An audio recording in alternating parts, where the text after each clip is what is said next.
Assalamualaikum warahmatullahi wabarakatuh.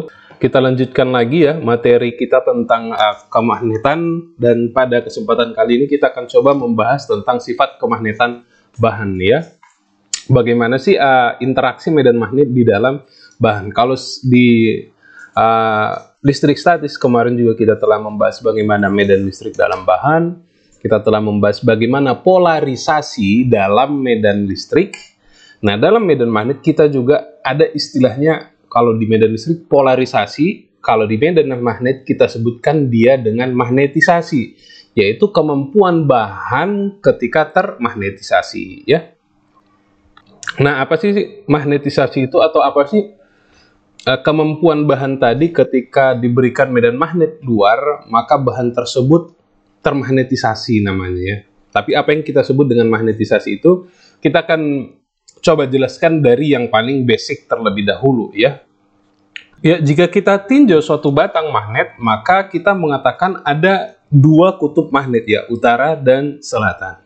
Nah, pertanyaannya sekarang bagaimana magnet itu muncul? Ya, bagaimana magnet di dalam bahan ini muncul? Kenapa dia mempunyai kemampuan atau mempunyai medan magnet? Tidak seperti dalam medan listrik ya. Kalau dalam medan listrik kita punya muatan positif dan muatan negatif. Yang mana kalau saya punya muatan positif sendiri, it's okay gitu ya. Nah, dalam medan magnet, perhatikan, kalau seandainya saya potong batang saya tadi ya, saya potong batang saya, yang semuanya saya potong di tengah gini ya. Nah, ini tadi kutub utara ya. Ternyata ketika saya potong, selalu muncul utara dan selatan. Begitu juga saya potong lagi di sini, ya, saya potong lagi utara dan selatan. Dan sampai mungkin yang paling kecil nanti ya, sangat kecil, saya tetap menemukan utara dan selatan. Hingga nanti pertanyaannya sekarang adalah kenapa muncul tadi ya magnet di dalam bahan? Atau kenapa tadi muncul medan magnet permanennya ya? Nah, jawabannya adalah muncul karena apa? Karena di dalam medan magnet itu kita mempunyai namanya domain magnet. Ya, saya buat warna hijau seperti ini ya. Jadi kalau kita buat tadi saya punya sifat kemagnetannya itu ya, sifat kemagnetan dari bahan itu dibawa oleh siapa? Dibawa oleh domain magnet. Ya. Nah, domain magnet itu kalau kita lihat lebih kecil lagi, lebih ke dalam lagi, maka dia terdiri dari atom-atom. Ya, atom-atom. Contoh semuanya kita ambil. Bahan salah satu contoh yang paling mudah ya adalah besi ya. Besi mempunyai sifat kemagnetan yang sangat bagus. Ya, ketika kita lihat domain magnetnya dan kita lihat domain magnetnya, kita lihat lebih dalam lagi, lebih mikro lagi, maka kita akan dapatkan atom Fe-nya ya. Iya, atom Fe. Ya, kalau kita lihat lebih dalam lagi, maka dia terdiri dari atom ya. Atom terdiri dari proton, neutron, dan elektron. Untuk model atom yang paling sederhana tadi ya, maka dia terdiri dari elektron ya.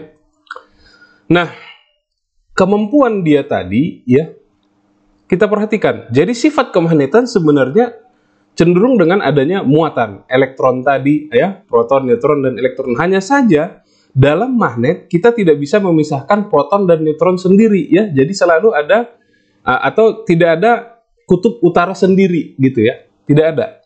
Dia selalu muncul dipol magnet seperti ini ya. Ini istilahnya dipol ya. Maka kita sampai saat ini tidak mengatakan tidak adanya monopol magnet, karena belum ada ya hasil riset yang mengatakan adanya monopol magnet. Nah, kita perhatikan lagi ya, dari sini tadi sifat kemagnetan tadi kita mempunyai momen dipol. Oke, atau dipol magnet. Oke, dipol magnet. Selalu ada dipol magnet.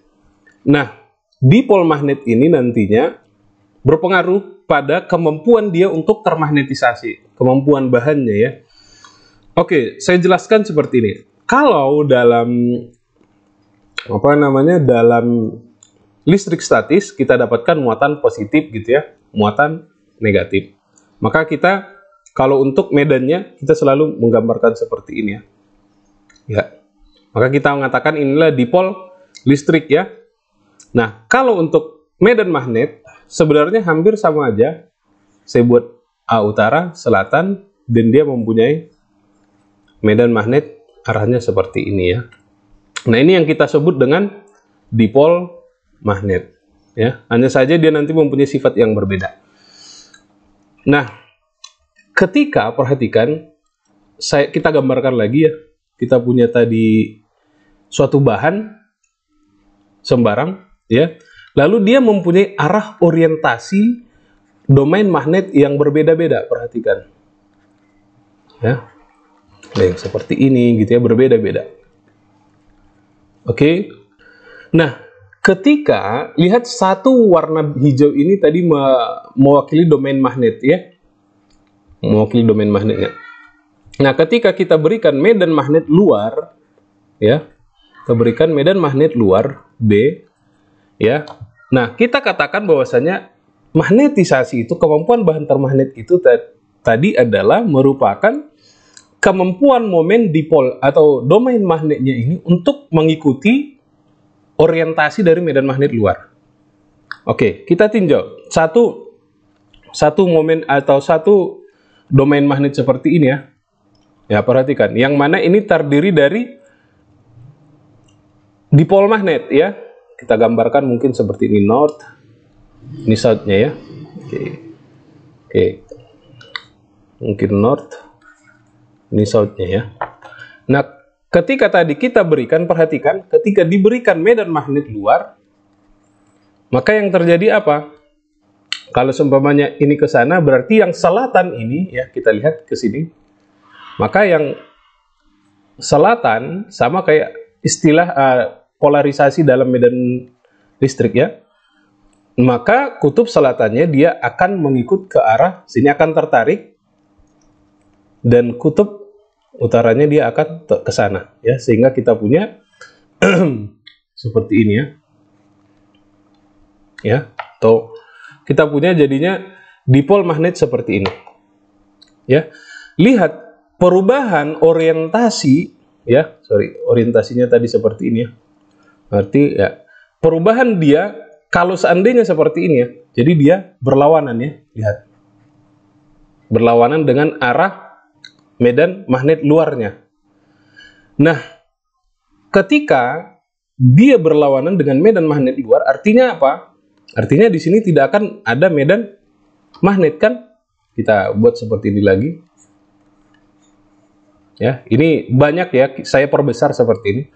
Maka di sini tidak ada lagi ya, karena tadi medan magnet eksternalnya itu berlawanan dengan arah momen dengan arah domain magnetnya ya, sehingga di sini otomatis di dalam bahan itu tidak ada lagi medan magnet di dalam bahan. Nah, bahan yang seperti ini kita sebut dengan istilahnya adalah dia magnet ya. Dia magnet itu apa? Dia magnet itu di mana orientasi domain magnetnya itu berlawanan dengan medan magnet eksternalnya. Artinya di sini tidak ada medan magnet, atau bahasa sederhananya adalah dia tidak mempunyai kemampuan untuk termagnetisasi. Ya. Nah, sekarang kasusnya jika ya saya berikan medan magnet eksternal ya. Medan magnet eksternal, lalu ya saya dapatkan arah orientasinya ke arah ya tadi yang dia acak seperti ini, lalu ternyata saya temukan arahnya domain magnetnya itu searah dengan medan magnet eksternalnya, artinya dia sangat mudah untuk termagnetisasi ya. Ya, ini kita sebut dengan paramagnet ya. Paramagnet berarti dia mempunyai kemampuan magnetisasi yang lumayan ya, artinya sangat mudah untuk termagnetisasi, atau arah domain magnetnya itu paralel dengan medan magnet eksternal. Nah, kalau seandainya medan magnet ini sekarang saya hilangkan, oke ya, medan magnetnya saya hilangkan ya. Medan magnet seperti ini saya hilangkan, dan kalau untuk paramagnet ya, dia orientasinya akan cenderung untuk kembali, cenderung untuk tidak mempertahankan arah orientasi magnetnya ya. Nah, perhatikan Oke, ini ya, saya buat satu lagi. Oke, ini saya buat satu lagi. Nah, ketika tadi medan magnetnya saya hilangkan, medan magnet eksternal ya, maka bahan yang tetap mempertahankan orientasi magnetnya, orientasi domain magnetnya seperti ini, artinya dia tetap mempertahankan tetap adanya medan magnet di dalam bahan, gitu ya. Maka bahan yang seperti ini kita sebutlah dengan ferromagnetik ya. Ya, jadi lebih tepatnya perbedaan antara paramagnet dan ferromagnet ya. Untuk ferromagnet, apabila medan magnet eksternalnya kita hilangkan, maka dia tetap mempunyai medan magnet di dalam bahannya. Artinya dia tetap mempertahankan medan magnet di dalam bahan, walaupun tadi eksternalnya telah kita hilangkan. Nah, ini adalah salah satu bahan atau kita sebut dengan ferromagnetik. Nah, ini tadi kita membahas tentang fenomena magnetisasi, ya. Nah, tapi itu tadi terkait bagaimana perubahan orientasi domain magnet, ya. Nah, bagaimana proses perubahan domain magnet tadi atau pergerakan domain magnet? Lihat ya, tadi kan seperti ini ya. Ketika saya berikan medan magnet eksternalnya, ada perubahan ya.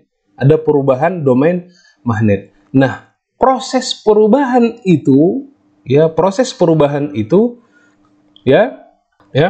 perubahan tadi domain magnetnya ya. Jadi ketika tadi domain magnetnya berubah, awalnya tadi seperti ini, ya, lalu berubah menjadi seperti ini, dikarenakan apa? Adanya medan magnet eksternal tadi, maka artinya apa? Ada perubahan momen dipol magnet ya. Berarti di sini ada perubahan momen dipol magnet ya.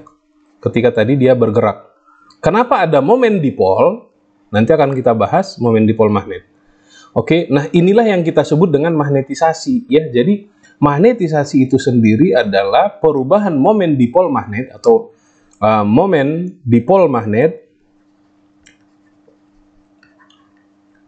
dari keseluruhan bahan, volumenya ya, volume bahannya. Jadi, nah menarik sebenarnya jika ingin mempelajari magnetisasi, maka yang pertama yang harus kita pelajari adalah momen dipol magnet. Oke.